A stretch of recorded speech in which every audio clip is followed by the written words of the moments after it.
Praise the Lord. എല്ലാവരും ഒരു അവധിക്കാല മിനിസ്ട്രിക്ക് വേണ്ടി ഒരുങ്ങിയ പലരും എക്സൈറ്റഡാണ്. എത്ര മനോഹരമായിട്ട് വെക്കേഷൻ മിനിസ്ട്രി ചെയ്യാൻ പറ്റുമോ അത്രമാത്രം ചെയ്യണമെന്ന് പ്രിപ്പറേഷനിലാണ്. ചിലരത് 3 ദിവസം നടത്തും, ചിലരത് 5 ദിവസം നടത്തും, ചിലരൊരു 2 ആഴ്ച നടത്തും. എങ്ങനെയെങ്കിലും കുഞ്ഞുങ്ങളിൽ ദൈവവചനം എത്തിക്കുക എന്നുള്ളതാണ് അതിലൂടെയൊക്കെ നമ്മൾ ആഗ്രഹിക്കുന്ന കാര്യം.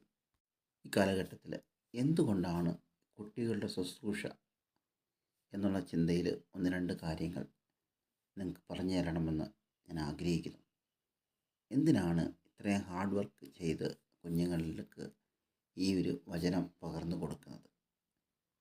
ഓർത്തോണം, കുഞ്ഞിന് ചെറുപ്രായത്തിൽ എന്തെങ്കിലും ഒരു കാര്യത്തിൽ അവൻ വിശ്വസിച്ച് കഴിഞ്ഞാൽ ആ വിശ്വാസത്തിൽ നിന്ന് അവനെ മാറ്റുവാനായിട്ട് വളരെ റിസ്ക്കാണ്.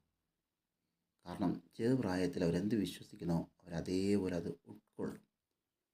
യോഹന്നാന്റെ സുവിശേഷം 1-ാം അധ്യായം 12-ാം വാക്യം പറയുന്നു, അവനെ കൈക്കൊണ്ട് അവൻ്റെ നാമത്തിൽ വിശ്വസിക്കുന്ന ഏവർക്കും ദൈവമക്കളാകുവാൻ അവൻ അധികാരം കൊടുക്കുന്നു. ഈ വചനം പറയുന്നത് അവനെ കൈക്കൊള്ളുക എന്ന് വെച്ചാൽ യേശുവിനെ സ്വന്തം രക്ഷകനായിട്ട് സ്വീകരിക്കുക. അവനെ കൈക്കൊണ്ട് അവൻ്റെ നാമത്തിൽ വിശ്വസിക്കുക. എന്താണ് വിശ്വസിക്കേണ്ടത്?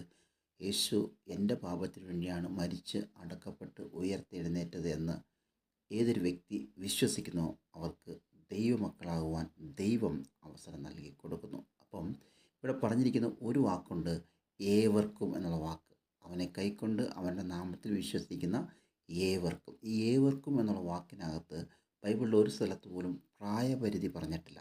ഇത്ര വയസ്സെന്നൊന്നും പറഞ്ഞിട്ടില്ല. അപ്പം ആ ഏവർക്കും എന്നുള്ള ആ വാക്കിൻ്റെ അകത്ത് തന്നെ കുട്ടികൾക്കും നമുക്ക് എന്ത് ചെയ്യാം? ഇതേ സത്യങ്ങളെ വെളിപ്പെടുത്തി കൊടുക്കുകയാണെങ്കിൽ, അവരുടെ ചെറുപ്രായത്തിൽ അവർ വിശ്വസിക്കുകയാണെങ്കിൽ, യേശു എൻ്റെ പാപത്തിന് വേണ്ടിയാണ് മരിച്ച് അടക്കപ്പെട്ട് ഉയർത്തെഴുന്നേറ്റത്, ഞാനൊരു പാപിയാണ്, എനിക്ക് യേശു വേണമെന്നുള്ള ആ വിശ്വാസത്തിലേക്ക് അവർ വരുവാണെങ്കിൽ അവർക്കും ചെറുപ്രായത്തിൽ തന്നെ ദൈവമക്കളാകുവാനുള്ള അവസരമാണ് നാം ഒരുക്കി കൊടുക്കുന്നതെന്നുള്ളത് മനസ്സിലാക്കാം. ഇത് പറയുമ്പോൾ നിങ്ങൾക്കുണ്ടാകാം, ഇത്രയും വലിയ ഒരു കാര്യം എങ്ങനെ അവർക്ക് പറഞ്ഞ് മനസ്സിലാക്കി കൊടുക്കാം? തീർച്ചയായിട്ടും പറഞ്ഞ് മനസ്സിലാക്കി കൊടുക്കാം. അതിനെക്കുറിച്ച് എങ്ങനെ പറഞ്ഞു കൊടുക്കണം എന്നുള്ളതിനെക്കുറിച്ച് അടുത്ത വീഡിയോയിൽ നമുക്ക് കാണാം.